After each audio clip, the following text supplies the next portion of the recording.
perfectly happy. All right, Laura Maxwell. She's a hotshot at NZME. I'll tell you why. She is in charge of everything as far as I can see. Oh no, hang on, you began as group director. You're moving from the commercial director role at the radio network. You're previously the general manager director for Yahoo, New Zealand, where she was initially appointed as a sales director. She's got 20 years of media, marketing, digital industries, well known and respected in the market. She's now group director digital of NZME, which is your fastest growing bar none. So Laura's going to come and talk to you.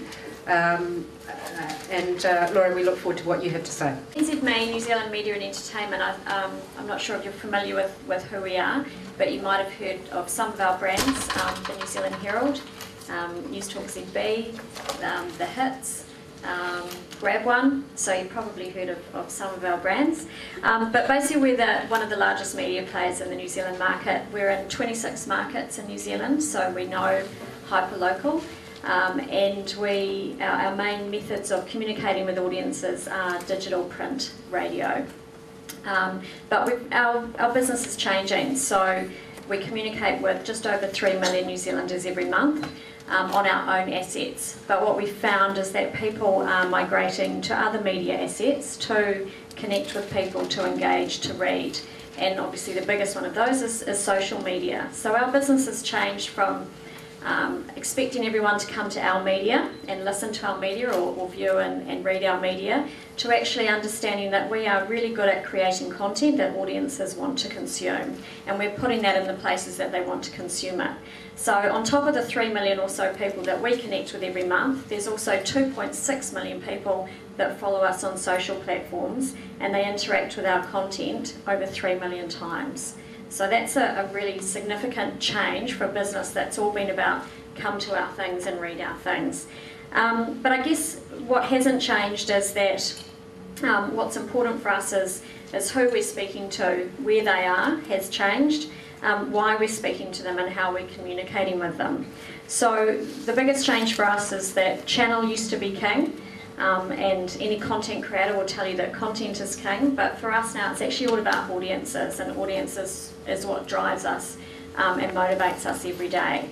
Being in 26 markets in New Zealand means that we can really understand the huge difference that there is for speaking to someone in Gore than there is to speaking to someone who lives in Ponsonby or speaking to someone that lives in Mount Vic or on the terrace. So it's a huge, huge difference, and it means that we need to be more nimble and flexible, and the content we create needs to go from being broadcast to being really personalised.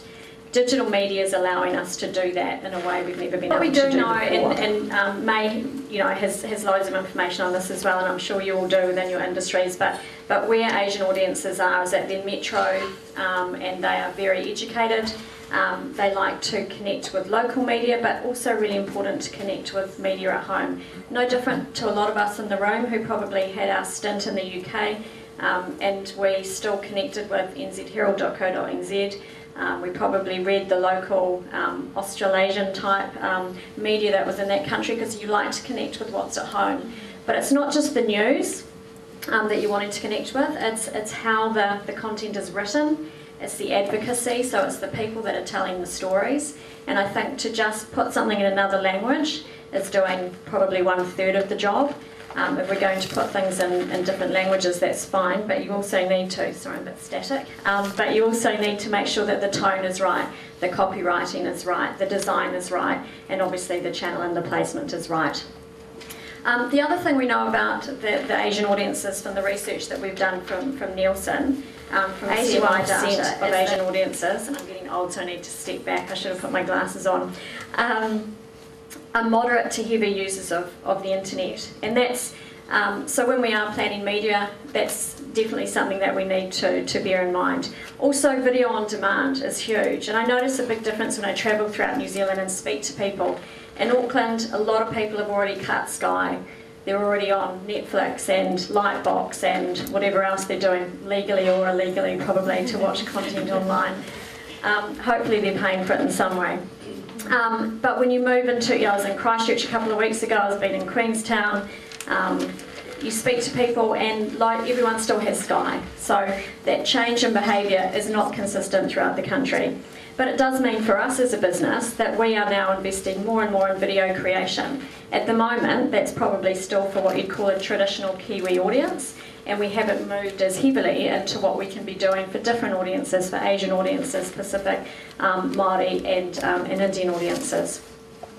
The other thing that we've noticed from the research that is social. Social is huge. So social, as I said, we've got, I think it was 2.6 million people follow our assets and our our content creators on social.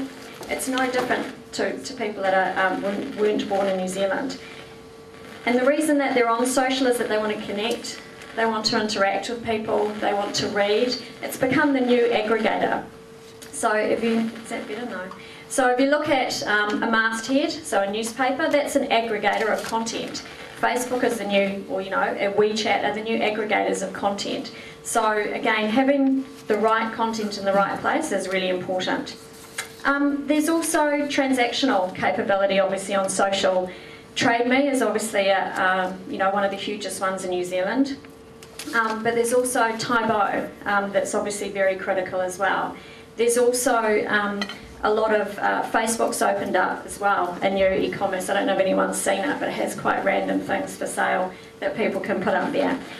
But for us as a media player, it's being abreast of these things and knowing that everyone is not going to go to TradeMe forever. There's people that have never been to TradeMe that are going to Taibo. There's people that are on WeChat that are never going to Facebook, and they've probably never read the Herald, wouldn't know what News Talk ZB is. So for us, it's just making sure that we're abreast of that. We do communicate, and I won't read all the stats out to you, but it would have been good on the slide, to a range of ethnic audiences. But as I said, we are pretty poor at the moment at creating content that's unique for those audiences. And just putting it out there that we've been a broadcast media who creates content that speaks to the masses. Now with digital, we can create much more niche content, and that's an area that we're moving into. So we need to be not just hyper-local from a geographic perspective, but also making sure that we're relevant to more than a middle-class white New Zealander.